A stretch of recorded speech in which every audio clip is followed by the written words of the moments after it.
Thank you for joining us for the inaugural episode of Parker Perspectives Off the Page, where you'll be able to hear from alumni awardees Laura Crabtree from the class of 2000 and Julie Newman from the class of 2010. Laura is the Chief Executive Officer of Epsilon 3 and was one of the crew operations and resource engineers who helped put the United States back in the human spaceflight business. While at Parker, Laura was a member of the state champion girls volleyball program. Julie is an engineer, author, and champion for women in STEM. Currently, she serves as Vice President of Engineering at Outpost, a space startup developing a returnable space platform for manufacturing, defense, and global logistics applications. During her time at Parker, Julie was a key member of our Science Olympiad program. We hope you enjoy the podcast.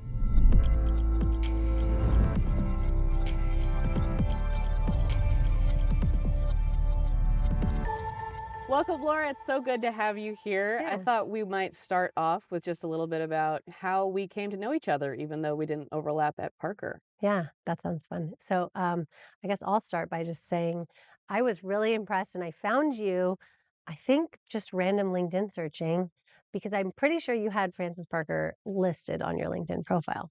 I did. And I think you were the first person where that was a real connection that got made because of it, which was great. Because when you reach out to people on LinkedIn, most people don't actually respond to you. No. But I had emailed you a few times and then you responded. Yep. And we met up for lunch. Met up for lunch, realized that, having both been at Parker, we only lived a few miles away from each other, I think. Yes. And you were married to someone I worked with. And I was married to, someone you had worked with. We had, I believe, crossed a little bit during when I was at SpaceX a little bit too. But yeah, and then it's been a great words. It's all right. Then it's been a great time just getting to know you and really, running these parallel career paths has been a fun thing. It really has. It's been interesting because now you have a completely new position from when I first met you. Yes. So when we met, I was a chief engineer for a satellite program at Boeing. And then now, after talking with you more and really kind of dreaming bigger, it really helped me in jumping to my current role at Outpost, which is a space startup doing reentry vehicles located in Los Angeles. It's pretty cool. And I got to visit the factory only a couple of weeks ago. Yeah, we're building the first prototype spacecraft, and it's been really great, really setting the foundations for the engineering organization. It probably looks totally different than when I first saw it. It does. We get new fun things to look at every time, which is pretty cool. Yeah, and heat field works now, for example. Ooh, yeah, even better. When you first met me, I had already left SpaceX, and I had already started my company, and I was trying to figure out where else I could learn, and I reached out to you to sort of learn about larger enterprises. The only large company that I knew about really was Northrop Grumman, which is where I started my career. Yeah. And I started Epsilon 3 in 2021 officially, but really in 2020. And then, been going since then. So yeah. So tell us a little bit what Epsilon 3 is. Yeah. So we build software to focus our efforts on the space industry for integration, test, and operations, which does now overlap a little bit with the build process since we do a lot with inventory and parts tracking. But originally it was just for control room and operators. So anybody in mission control for launch, for private space station, for a rendezvous vehicle, or even for a nuclear reactor. That has been our focus. And really now it's gone back to what do the technical folks need to be able to build, test, and operate their systems, whatever their systems might look like. And so that's been really fun. So I get to work with everybody in the industry. And it's been a great help. We're just right in the infancy of it and starting it up. It's already been a great tool for us. And as we grow, it'll be really valuable. That's awesome. But how about we walk a little bit back? Tell us more about your time at SpaceX. You spent quite a few years there doing some really cool things, meeting a few astronauts. Yes. So I spent 11 years there, and I started there in 2009. I interviewed. It's funny. I remember the day that I interviewed like it was yesterday, but it was 4th of July on my first phone interview, which is hilarious. And I was living in England at the time. I was working for Northrop Grumman. And I had a friend that was at SpaceX, and he had been trying to recruit me for a number of years. And I kept saying, I'm really happy. I'm learning a lot about England and about the work that I'm doing here and just about me and my life. And I think I grew a lot as a person, taking that leap of faith and really moving somewhere that was outside of my bubble, if And you this will. was well before it's the SpaceX everyone thinks about Yes. now. This is in Yes. much earlier days of SpaceX. Yes, which is why my then, well, would-be boss was working on the 4th of July, which Yeah. is indicative of really the culture that is not as much now. Yeah. But I said, "Hey, it's the 4th of July. Aren't you going to the beach, having barbecue?" He said, "No, I've got a lot to do. I'm working." He said, "Does Yeah. that freak you out?" And I said, "No, I think I'm okay with that." Because I really wanted to make a marked change in the industry. Mhm. And what I found when I was at Northrop was, you know, process was slow to change, slow to build, Mhm. slow to operate, and you make these very eloquent, complex machine tools, satellites, whatever it might Yeah. be. And they are very costly, very time consuming, and they take large number of people to build and operate. And I thought, there has to be a better way. If this industry is going to grow and move Mhm. forward, it has to be from smaller teams who are more agile, which I don't like that word, but it happens to come up a lot. The lowercase agile, not the capital Yes, yes. word agile. Yeah. The lowercase agile. Like you have to be able to move quickly and make Yeah. decisions, and you have to give decision making power to people that don't have 25 years of Mhm. experience. Yeah. And so I found that SpaceX, when I was interviewing with them, was willing and definitely going to give me the position and ability to make those decisions, make those changes. And when I started in 2009, it was, I want to say 600 people. You'd have to Yeah. Yeah. double check my numbers. But when I started, it was really a very small company in In the those grand days. scheme of things, that's a In still those small. Yeah. days, 600 was small. Yeah. Nowadays, I would consider 20 small. Yeah. But with a 20-person company, now you can do a You lot. can do a lot more than what it Yes. was back then. Yeah. And For sure. so when I started, my job was training and operations, but it was very nebulous. And so my boss came to me and he said, "Okay, whatever you want to do to get started." Yeah. And I said, "Okay, that sounds great. Where are your ConOps documents? Where's your design documents? Where's your reference documentation?"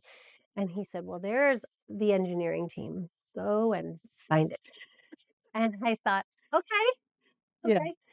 And I said, "Do you have a systems engineering group? Are there like this group, this group, this group?" And he said, "Nope, have fun."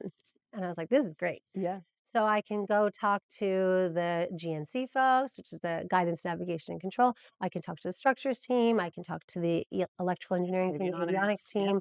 I can talk to anyone I want. I can go out onto the shop Mhm. floor.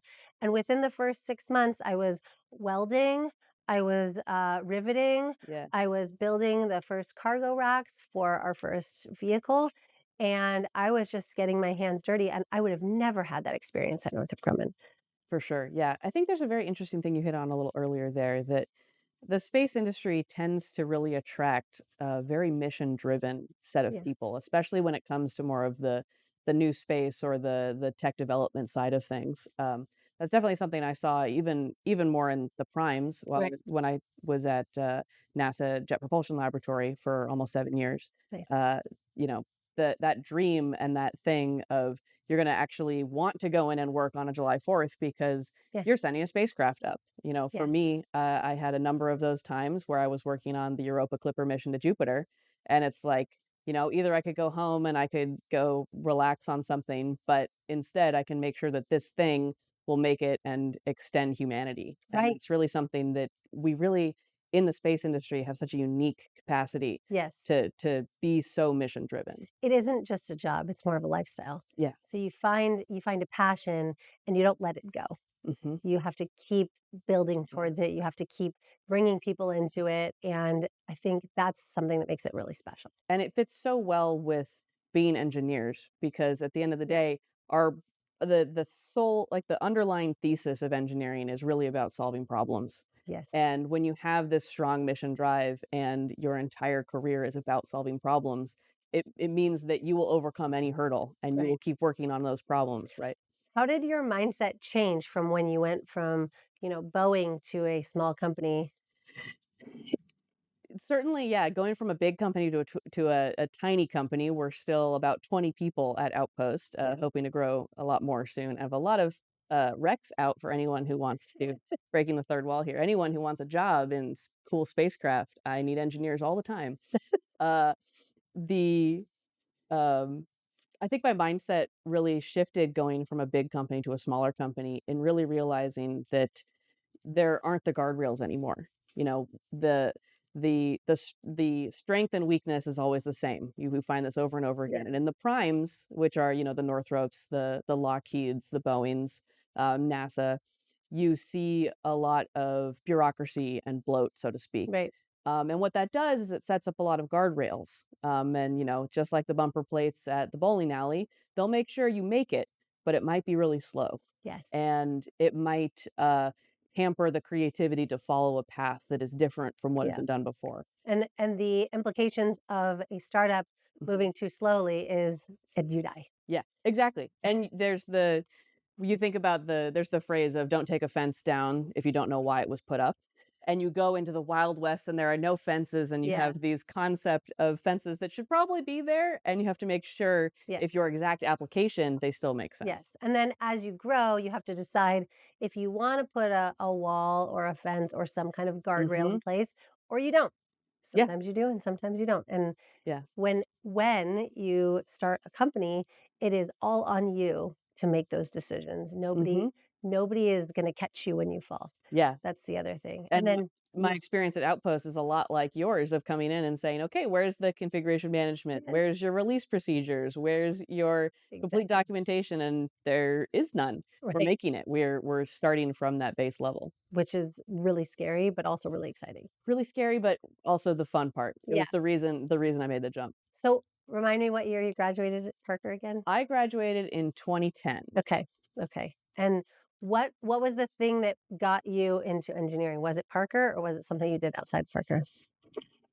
It's a good question. I think the biggest thing from Parker, which I do credit a lot of why I love engineering so much, is from doing Science Olympiad at Oh. here with Rose Hanscom, excellent AP chemistry teacher and also our Science Olympiad coach. And it was before actually the robotics program was just starting. Ryan Griggs had just come in. I think maybe it was his first or second year. And now look at what they've built with this whole robotics program. I am jealous. We did not have a machine shop back then. The amount of things I could have built if we had all this back then, I would have been even more excited. Well, you should have seen our computer lab in 1998. Mm-hmm. It was nothing like I'm sure it is now. And I was still saving things on a floppy drive. So I didn't have Science Olympiad. I didn't have robotics team. None of these things existed. Nobody was learning how to code when I was in school. So for me, the experience was completely different. And I got into engineering because I liked my science and math classes. Yeah. That's just what I gravitated towards. And I think that for me, solving hard problems was the thing that got me into it. And back when I was in middle school and high school, gravitated to all of the science engineering. I didn't like the language program. I didn't. Yep. I mean, I liked it enough, but I got through it. I did not go into all of the literature or anything, but it was really science, engineer, or science and math and history were my things. When I was here, and that was the reason I think I got into it because I learned so much. And I think that's such an important thing for students coming in and thinking when you're in that mindset as a high schooler or something, you think you have to be good at everything, but later on it's going to be so much more important that you found one you really enjoyed. Right. And you just had to get through the rest of them, but you didn't have to enjoy them. That wasn't actually the assignment. Was to make through some of it. It was to be a well-rounded human. Yeah, to be well-rounded, but doesn't mean you have to be the best in every area. No, and I think Parker did help me with that. I did actually do a lot of arts programs here that I really loved. I really loved wood shop. And I really loved the pottery program. And I did some photography while I was here as well. So I did a lot of arts and science, which I think are very closely tied together. But one thing I really wish I had dove more into was the music side, which I now give to my children, because I think music and mathematics are very closely tied and they help kind of expand your brain. Some positive feedback between learning the two. Absolutely. Sure. So I see huge strides for my kids when they play music and when they can put together the timing of the music and then they understand the numbers behind the Mhm. music because it is really just numbers. It's just, yeah, Yeah. just different So frequencies. Yeah. but I am jealous of all of this because this didn't exist back then. But I think it goes to say, like, you don't have to do everything. Like Mhm. you were saying, you don't have to be part of the robotics program. You don't have to be part of every single team, Yeah. but you have to pick one. Yeah. Or you have to pick something that you're passionate about that you can go after. And it can change. Yeah. And you don't have to be, I mean, everybody wants to be so busy these days, Yeah. but I spent a lot of time thinking and I spent a lot of time at the library here just looking at different books and reading Mhm. about different types of things that people did that helped me sort of learn about the Yeah. world itself. Yeah, I think that value of the empty space is really under considered in today's environment. It is. You shouldn't Everybody fill everything. Absolutely. Yeah. Everybody is trying to fill every waking moment with, I've got to learn this skill. I've got to learn this language. I have to learn Mhm. 5 different instruments. I have to play 12 different sports. And really, Yeah. you don't. You have to be a well-rounded person with passion. Yeah. And that's really the thing that I think is really important is to just develop some kind of passion and go Absolutely. after whatever it is. So, since we're so much in the past, Yeah. what are some of your other favorite memories from being at Parker? Oh, well, volleyball is always my most favorite memory. The volleyball team that I was part of here won state championships when I was a junior, which was amazing. Wow. And I still recall all of the memories from my volleyball years here. And I took that all the way through college. So I actually, when I was at USC, I was on the track team and I played on the club volleyball team because I just wanted to be active. I wanted to Mm. remain active. And I tried to play on the varsity volleyball team, but that's a longer story for a different day. Um, but but it turns out that engineering and varsity volleyball travel program don't really mesh well. So that probably wasn't going to Uh, work out so well. Not in the long run. Yeah. No. So the track program was much more amenable to my schedule being in engineering school. Yeah. And I think that being in a team sport really helps you also solve problems in 100%. your later years. So being part of a team of some kind. Were Yeah. you part of multiple teams other than the Mine Math was Olympiad? definitely not in the sports side, not in the music side, Yeah. but it was in the Science Olympiad Okay. side. What Yeah. were your roles in the Math Olympiad or Science Olympiad? In Science Olympiad, so I did lead the team. I was our team captain for my Okay. senior and maybe also my junior year Okay. or co-captain. I don't remember. Um, It's hard to think that far back. yeah, yeah, but I started with it all the way in middle school too. So Okay. was doing it in sixth grade and Okay. onwards.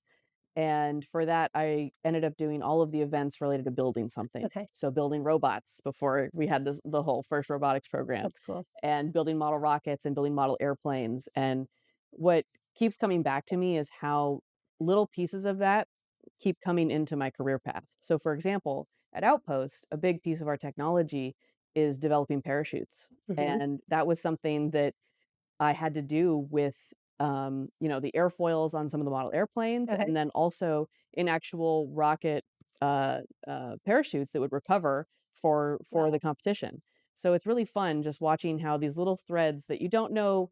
It's hard to tell which one will matter later on, but at the end, Yeah. after for each of us a couple decades out, it suddenly there's all these threads that fell into place. You never saw them being woven into that Yeah. tapestry. Every experience teaches you something, It whether really it's good does. or bad. Yeah. So if you win or lose, if you fall on Mhm. your face, it's still going to teach you something. So Yeah. just get up and keep going. One of the other memories that I have is I didn't have a first period for I think my last year of school here. Mhm. So I didn't have a first period because I had taken a lot of other classes, and so my first period met in the English room with all of the couches, Mm. and we had a sort of a breakfast club of sorts Oh, where cute. like 6 of us, maybe 7 every once in a while, would just meet and chat and read and do homework and hang out. Oh, And fun. it was very cool because we were all from like different I didn't have a group of friends here. I was sort of Mm. friends with everybody, if you will. Um, and I It think it doesn't was surprise me you were popular then too. no, I was not popular. Definitely not popular. I tell my kids, don't try to be popular. It's better to not be that popular. But I think it was cool because you had friends in that group that you may not have interacted with on a daily basis otherwise, Mm-hmm. which I thought was pretty fun. Yeah. So, what else did you do outside of Science Olympiad? Truthfully, that's all I did. That was your favorite thing. That was my life. That was your favorite Yeah, thing. yeah. I I mean, love it. um I think that the other piece that I did keep around was the sort of the spirit of play. So some of my favorite Yeah. memories are doing sillier things like spirit weeks, like us Okay. having silly costumes or having the color days or whatever. I remember doing group Halloween costumes with all my friends, Oh wow. and we'd make them, and we made a point to like we would make them, and sometimes they'd look pretty junky, but it was just fun, and then we'd try and see how many people we could get to still do the same That's thing. pretty funny. So when you have gone out into the world, what are some things that you would kind of bring forward and say to high school students? I mentor high school students and Hmm. college students now Yeah. to try to help them build the confidence because that was the one thing that I was Yeah. lacking when I went out into the working world was confidence that I could actually do this, that I was an engineer and I could solve problems. What are some things that you would tell people? Mentorship's a big piece for sure. Um, I also am very passionate about outreach and making sure that more high schoolers are learning about these technical paths. That's what I wrote my book about. So, Pull Don't Push: That's Why good. STEM Messaging to Girls Isn't Working and What to Do Instead is the title. And I believe that it's a bigger picture than just say the technical side of things when in pursuing an engineering career. If anything, the more important part is more the soft skill, communications, creativity, leadership Yes. aspect to it. And it's funny how the the people that make such great engineers sometimes don't learn about it young enough to be Yes. able to pursue it. But Yes. often it's actually the sports team captain who's going to be the best engineer, even if they weren't the science kid, or it's not always the obvious ones that end up having the most success. So true. Did you have to go through any leadership programs at Boeing to teach you how to be a manager? Not at Boeing. I did do some at JPL. I Okay. got to go through a like system engineering leadership and Okay. another like women's in leadership program. Those are always fun. It's an interesting smattering. You got to take some things with a grain of salt, but they're certainly helpful. I think one of the big pieces, and my former English teachers will be very happy to hear this. When I was a student at Parker, I did not like reading. I made it through the English classes. Didn't like it at all, but since leaving, I've actually discovered a really more of a joy of reading, especially in more nonfiction books or in historical books. Nice. And in particular, just the discovery of Audible and My audiobooks favorite has thing been a ever. complete game changer It's the best. for all of us with busy careers and Yes. families and commutes. So do you read purely nonfiction or is it both? Pretty much purely nonfiction. Yeah. Interesting. So I switch back and forth. Yeah. I go heavy into the nonfiction and then heavy into the fiction, and I kind of switch off so that I can give my one side of my brain a little bit of a break. Yeah. But I like to read books about health and wellness, kids, Yep. engineering and leadership, and then I Hmm. go to some, Yeah. historical fiction or otherwise. So Yeah, and I think it's one of the easiest ways, especially once you're out in the career world, to learn things that are outside of your wheelhouse too. yes, So a fun thing for me too is I love even the sales and marketing style books oh, because I it's read not a my lot of those. realm, but they're very important and interesting. And Yes, as a engineering leader, it's important that I'm thinking of those things too, even if yeah, I'm not the one driving the yeah. direction. And a business leader Yeah, helping run a startup, you have to think about how your startup makes money. yeah, yeah. So the business Turns out side is it's really not just important. sending stuff to space; you actually have to make a business model around it. Yeah. Who knew? So did you know how to make a business model before or did you Google it? Because I Googled it.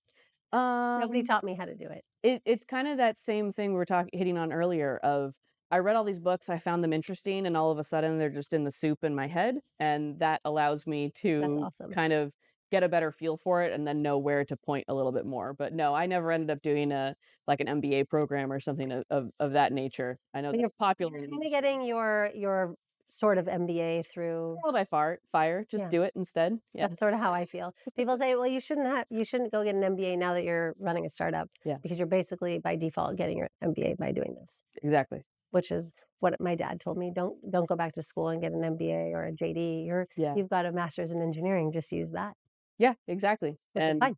It's often, yeah, learning by doing, you get much deeper into it. Then it's the same thing of, I've worked with many a fresh PhD engineer who could not turn a wrench. Yeah. And that's really, if you don't have that fundamental, it's really hard. If even if you're so deep in a topic area, if you don't see the broader Right. picture, you really can't see understand the tree in the forest if you don't know the forest at all. Yeah, absolutely. And I think it's really important to see the big picture. And that's why in the beginning I thought I was an aero astro engineer and I was just gonna design parts or design systems. And when I was hired into Northrop Grumman, they told me I was a systems engineer. And I said, Yeah. "What is a systems engineer?" And they said, "Well, you're gonna understand the whole system.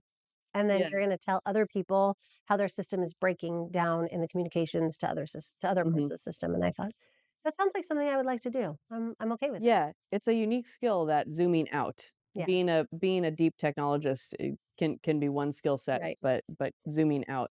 That's certainly something that's happened in my career too, was I started as just my degree was in electrical engineering, and I was thinking, "Oh, I'm just gonna design electronics forever." Yeah. And then it became, "Oh, no, actually, how about you manage this team, and how about you, now be responsible for the mechanical side of it because it's related to the electronics." And all of a sudden it zoomed out, going through that system engineer Yeah. level, going to chief engineer level, and now as VP of engineering.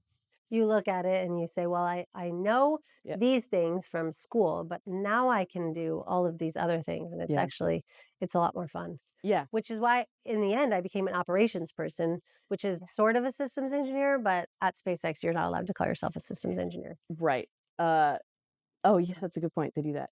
Um, we haven't even talked about it too much here, but I have brought up your name many times for if I ever needed to get a hold of an astronaut as fast as possible, I would immediately call you. Probably a So, good call. if you could tell us a little bit about what it was like working with all of the astronauts Oh, at that's SpaceX. yeah, the what happened so my first child was born in 2014 on my 5-year anniversary at SpaceX, and then 19 months later, I had my second. So when I was out with my first child, so in between the first 2, I was finishing up the training plan for our astronauts and finishing up Yeah. the proposal for the commercial crew program. Mhm. And with the prospect of all of the astronauts coming to SpaceX on a recurring basis. And so at the beginning, we were doing a design for having 2 rotating crews. So we would have 2 crews overlapping. Mm. And that was when we thought we were going to be the only ones. And then as soon as the Yeah. contract win came out, we had to change the plan completely. And so then we were training at that point, it was 4 astronauts. Yeah. So there were 4 astronauts that were originally chosen. It was Doug, Bob, Eric, and Sunny. And the 4 of them would come to training at SpaceX, and then they would go to training at Boeing, Mhm. and then they would swap off. And that was before they had been chosen for either SpaceX or Boeing. Right, they had to train on both. Right. So they trained on both. And we were training them on a vehicle that didn't exist, that had no software, that wasn't fully designed. Yeah. And so they would come and I would say, "Okay, we're going to talk about avionics today, or we're going to talk about the flight computer failover, or we're Mhm. going to talk about flight software, we're going to talk about propulsion, whatever it might be." And then I would say, just take everything we're teaching you with a grain of salt, Yeah. because in a month when you come back, it might be different. And so when Doug and Bob were finally chosen, they were we were almost I don't want to say almost done, but the hardware side of things was close to being done. And then we had to train on the software. So I did a lot less training with the 4 of them Mm. on the software side Mhm. of things.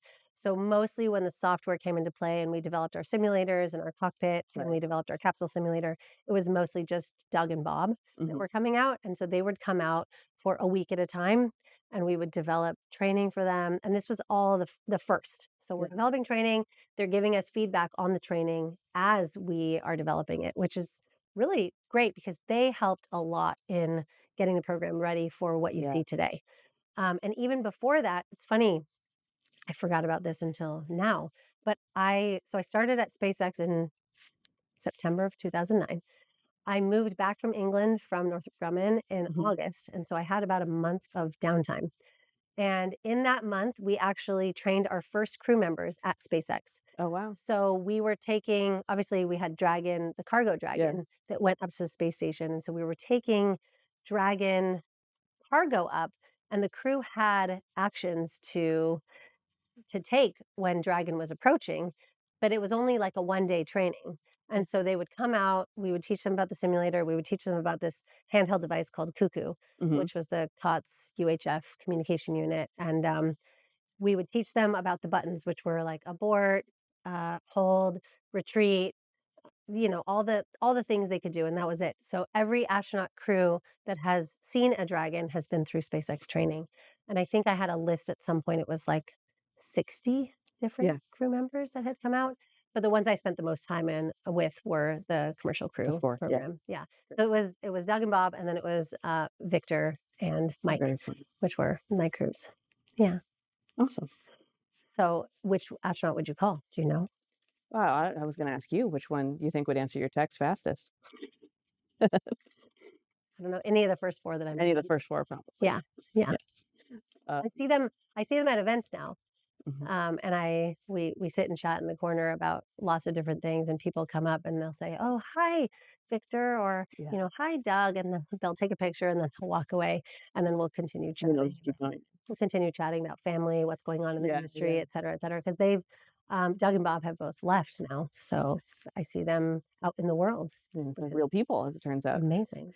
So fun. Um, I think something a lot of people don't realize is how small the aerospace industry really is, Yeah. especially when you niche it down to space and excluding more of the aircraft side of Yes. things, that it really is this tiny little microverse Yes. of people that move around between these different companies. That's where we see a lot of people who, yeah, were at the same company in the past and then end up reconnecting or working on projects again, but in a new way. Um, and that's something that, yeah, people really don't realize.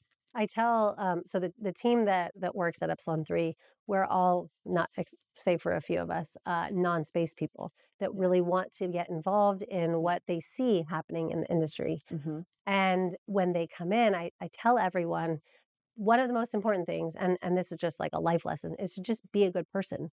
Yeah. Just be kind to other people, Mhm. because you never know when that will come back to you.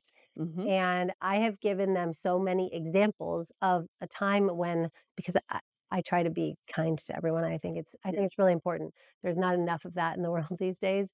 And so I've given them so many examples of a time when I was just friendly to someone, and then they've come And then it back worked to out. me and needed something from me, and we can kind of reciprocate. And or someone I wanted to hire, or someone that wanted to hire me, and we're still connected Yeah. because it is such a small world. You just Mhm. have to be aware of that. And I think the world in general is maybe a lot smaller than we think. There might be 8 billion people, but you could still get to everyone. Isn't that the Kevin Bacon rule? True. Through, I think it was 8 people. A few degrees. Yeah. Yeah. A couple of degrees of separation, and you can get to almost everyone in the world. Mhm. And so, really, the lesson here is to just be a good person.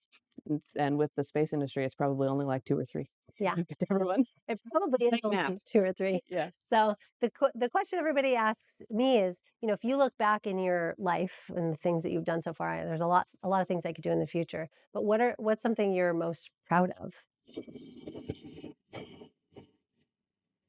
Well, the fun answer is the kids. I'll Yeah. say that's definitely one of my biggest pride and joys is my 3 kids. So Lucas, Marcus, and Diana.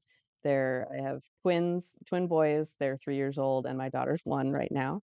Which obviously, with all of the engineering stuff on the same time, luckily having a wonderful husband, Russell, who makes it all possible too, is definitely the thing I'm most proud of. I think is bringing it all together. I mean, I could take the career side and I could say sending hardware to Jupiter. Yeah. I was gonna say, I were you at the launch? I was not at the Okay. launch, no. But I do have a cute picture with my kids on my lap watching the live stream. Nice. The sending things to Jupiter. I've worked on human space flight, so worked on the SLS rocket through Boeing. Worked a tiny bit on Starliner, so technically there's some astronauts. Like it. And then now really building something new from the ground up at Outpost is something I'm really already proud of, even though we haven't made it to space just yet. But you will, But we will, which is gonna launching be 2027. which is gonna be amazing. Yeah. I think for me, outside of family and, seeing your children flourish is a level of joy that Yes. I could not have imagined. But looking back at all of the things in my career, I'm really proud of the risks that I've taken. Hmm. And, the easy answer is, we did something that only countries had done previously Yeah. at SpaceX. and I had a big part in that, and I feel really passionate and really Mm. proud of that. But it's the choices that I've made and the risks that I've taken where people look at me and they say, "Why would you have done that?" And the Yeah. only thing I can tell them is that the thing that I keep going back to is what's the worst that can happen? What is the worst that can happen? You make a different choice next time. You take a risk Yeah. and you figure it didn't work out, you go backwards. And Mhm. like, let's say I took a risk moving to England. That was my first big risk. Yeah. And I thought, well, man, this is a huge risk. I'm not sure I will like it. But Yeah. if I don't like it, Northrop Grumman will have me back Yeah. in Redondo Beach, which is fine. Same thing with SpaceX. If SpaceX didn't work out, I could find something else. I had to have the confidence built in myself to be able to take that risk and know Mhm. that something else would work itself out. And I think that's the thing that I'm most proud of because when we were talking about mentors, Yeah. the reason I mentor is because I didn't have a mentor who took me under their wing and Mhm. said, "Hey, you can do this. I believe in you. Here's Yeah. how you can, set your own path." And that's what I wanna help do for people nowadays that Yeah. didn't exist. Well, and that's such a good service that you're doing too, because you have seen this view of it too. I was fortunate enough to have mentors at each of the places Yeah, I've we're worked very at, lucky. and many of them, very great, very broad experience, but often within their domain, and so it's not always you can find a mentor. I think you would meet the category for a mentor for a lot of people, but sometimes it's finding pieces of different people in different places. Yeah. And the value too of mentorship of people who aren't even around. That's a biggest one of the biggest reasons I read a lot of the nonfiction is it's like getting mentors who just wrote their Oh, thoughts down. I like it. So Yeah. then you have a recommendation of Oh, book? I've got like a million. Yeah, we could be here for hours on this on this video. This is my favorite thing is to ask people for book recommendations because Mm. I wanna know what is the one book that you would recommend to people? My answer to that is usually you have to give me more than that because it's these so many different areas. Ooh, I think let's put it back in the position of Parker. okay. My high school self, what would have been the most impactful books? Yeah, think Um, about that. I would say one which would have really helped me in enjoying English more was a great book called Elements of Eloquence, and it's all about how words sound good. Okay, And it sounds like such a benign topic, but one of the most I profound like it. books I've ever read. Um, I think another very strong one is Cal Newport's Deep Work, Okay, thinking about how to really arrange your focus and arrange your capacity to tackle hard problems. sounds Um, good. I have not read that. and it's very important that, as a manager now and making sure to preserve the attention of my directs. Okay, Very, very valuable. Um, some other ones. I think that deep work sense would have really helped me too, and is even more important now in the more interrupted focus okay, age that certainly all the students at Parker are I feeling right like it. now. The one that I always go back to is Atomic Habits, Yes, which is I one of love my Atomic favorite. Habits too. I mean, it helps me in everyday life, Mhm. in work, in life, in just Yeah. because I'm so busy that if I don't have things buttoned up and under control and Yep. in some way in my life, I feel like things might spiral. And so I have to be more systematic about certain parts of my life because certain parts of my life I cannot control. Yeah. And you have to think about the things that you can and really set yourself up for success. And I think that has helped me a lot. So you've been systems engineering your life, is that what I'm hearing? Basically, yes. Excellent, love it. Yes, I time keep in a very systematic way how and when I will do things. That's really good, yeah, and especially with the chaos of career and family and Yes, everything, it's very yes, important to really get clear on what you need to do and when. absolutely. I was going back on kind of your first role when you were thinking about university and then the Yeah. transition from Parker to university, then from university to college. What do you think are the biggest mind shifts that you had? And Mm. I kind of think about that a lot, but I want to hear what your big shifts Oh, like were. from each of those steps? Yeah, Yeah. because they seem like big steps, but when you're in the moment, maybe it's not as big as you thought about. Yeah, I mean, I think as a high schooler, um, I myself and I think a lot of high schoolers tend to think that you have to have it all figured out and that the one decision of which college you go to is really going to completely change your life. And I've definitely come to not see that as the case. I think a lot of people could take different paths and it will converge back again, so to Yeah. speak. The exact college you go to is not the most important thing in the whole wide world. Right. The thing you study, if it's in the same realm, not even that different necessarily. And I think that was one of the biggest differences from like that high school to college mindset. And then I think one of the biggest pieces when in college and early career and starting career is the importance of you're the one setting the path now, right? When you go through high school and you get to a college, it's all a line and you're trying to Yes. set a path and there are paths that exist and you're picking one. And when you get to that infinite flat plane of okay, now do something, Yes. you realize that there's these different dimensions of what your life can be and you need to navigate in all of them, not just one. It gets to be a lot harder. As you Mhm. gain independence through, high school is Yeah. more independent than middle school, and you gain a little bit of independence every step you take, and then you're thrust out into the world, and you have to, not necessarily balance your checkbook like I learned to do in 5th grade at Parker. Did you do that thing where I remember they in had middle like a school. they had like a marketplace, and everybody had their own checkbook? This was Oh, we did something in middle school. I remember them teaching us how to write out paper checks, and yeah. I still write out, I don't know, 1 paper check a year, 2 paper checks a year. I write one every week Yeah, for certain things. for different stuff. Yeah, Yeah. yeah, for sometimes. But that I've was got some of them, they're just auto sent by the this was like, okay, you have to budget, you have to learn Yeah, how to do all of these things that nobody taught you, and I think if you can learn those skills earlier, it's gonna help you it's a lot. very valuable Yeah. for sure. So, get a job, and I always ask people, which is funny, I always ask people, "What was your first job?" Mm, I don't know if that's something you ask people in interviews, but I'm very interested, when did you have your first yeah, job? What was it? Was it in service? Was it in, yeah, a desk job? What did you do? And I find it very interesting and sometimes telling about who a person is, when they started working. So I don't know. I started working at 15. So that's a good question. Yeah, I it might is. have to pull that one in for interviews. It's a good one. I love asking that question. So, now you can ask that. But yeah, for me, I think that the mind shift was now you're off in the world doing your own thing. Yeah, And I had everything figured out and I thought I had everything figured yeah. out. And honestly, I decided what I wanted to do when I was 10. Mhm. And it has shifted later in life than I thought because I Yeah, was doing the exact thing I wanted to do up until 5 years ago. And 5 years ago, the whole world changed, but my life yeah. changed because people told me what they wanted me to do. And I had to decide if I was going to answer the call or not. Mhm. And I decided again to take a risk and take a leap of faith and Yeah.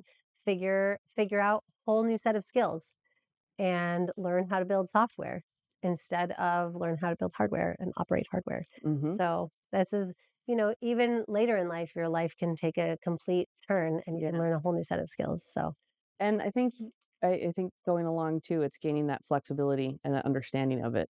You see a lot of people still very stressed about it the whole time, and they never graduate out of that high school to college transition level yes, of anxiety. yes, And there's something freeing in realizing that there's many paths, and it's about picking one and enjoying it, yeah. And if you don't and enjoy picking it, a different one, and change. changing. Yeah, Yeah.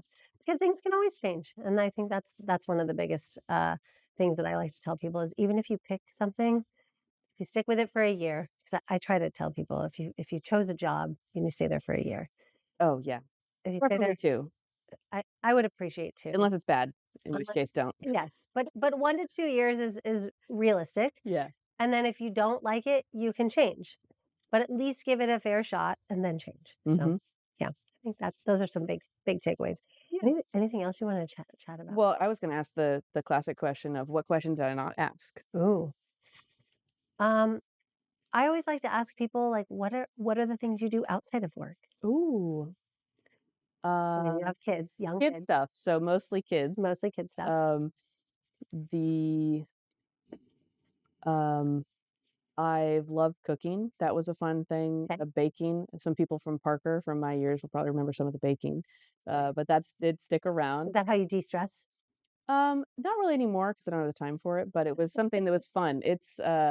It's a way of taking something that's actually still kind of technical, and then Very technical. I and teach my kids math through baking. yeah, and then you get the quick feedback loop of Yep. people really like it, and so it's fun. Ended up making my brother's wedding cake, who's also a Oh. Parker alum. Oh, that's cool. So that was fun, and then really enjoying cooking. Ended up being a teaching assistant in college for a cooking class Oh, wow. for a year. That was very fun. Took that too into got my sommelier certification for fun. I And love just these random facts having about you. random things. Yeah, the Julie Newman cinematic universe has a lot of random Oh, spokes on it. I think I'm gonna learn a lot more through a lot more of these discussions. Yeah. I think, it's important for me to have some way that I can de-stress from my family. Yeah, yeah, They're not small anymore, but I have children also. yeah. They're 9 and 10. And when I think about how I keep it all together, I have my time for the gym, Good. and I go to the Yeah. gym every day. And it's the only way that I can find to de-stress is like take something That's good. physical, do something physical, and then, you can focus on the mental and the engineering side of things, Mhm. and then do the kid thing after school. So Oh, yeah, 100%. that's the way I prefer to kind of organize my life. Yeah, yeah. And lots of kids things. We go to museums and things all the time. Something that my parents definitely did with me when I was little, Really? and I think also contributed to becoming an engineer. I like that. And so doing that now to them. Currently, we're on train museums, Okay. so let me know if you need any good train museums in Los Angeles. I'll show you where. There is a train that you can ride in Torrance. Oh, yeah, and that's a favorite. Okay. Because we've done that one. Yeah, So, yeah. well, yeah, I think we touched on pretty much everything. Well, let's close it out.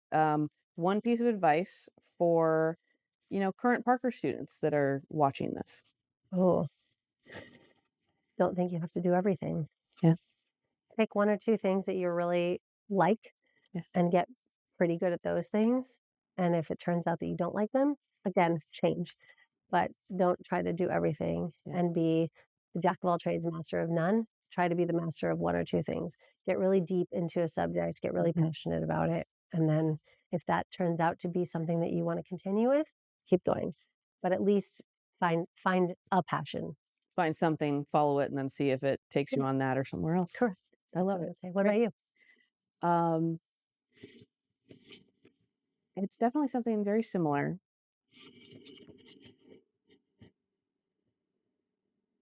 I I think the biggest piece of advice is um, to the current students is remember that while you're going around and doing all this learning, the most important piece is working on yourself. And it doesn't matter how much information you cram in your head if you're not doing anything good with it. And have fun. And have fun. Yeah. Life's too short not to be silly. Yeah. The Can't be serious all the silliness time. the silliness will take you far and it will make you so much more enjoyable to everyone you interact with your entire life. So you might as well start now. Absolutely. Yeah. I love it. Great. Okay, then last one is for people who want to hear more, where can they find out more about Epsilon Oh, 3 or you? we have a website. It's just epsilon3.io, the number 3. Epsilon, like the Greek letter, spelled out. And you can find me on Twitter. It's LL Crabby, Crabbie. It's been my name since I had an AOL Instant Messenger account when I was at Parker. It has not changed. Now it's Twitter, used to be AOL Instant Messenger, and And it we'll, just carries through. That's we'll continue. great. And you? Awesome. Mine, all of them linked on my website, juliejnewman.com. And you can find my book on Amazon as well, Pull Don't Push. Cool. All right. Great. Thanks. Awesome. Thanks, Laura. Thanks for tuning in to the Parker Podcast. We're excited to share more stories like these throughout the year. Keep an eye open for our next podcast featuring distinguished alumni awardee John Cook from the class of 1975.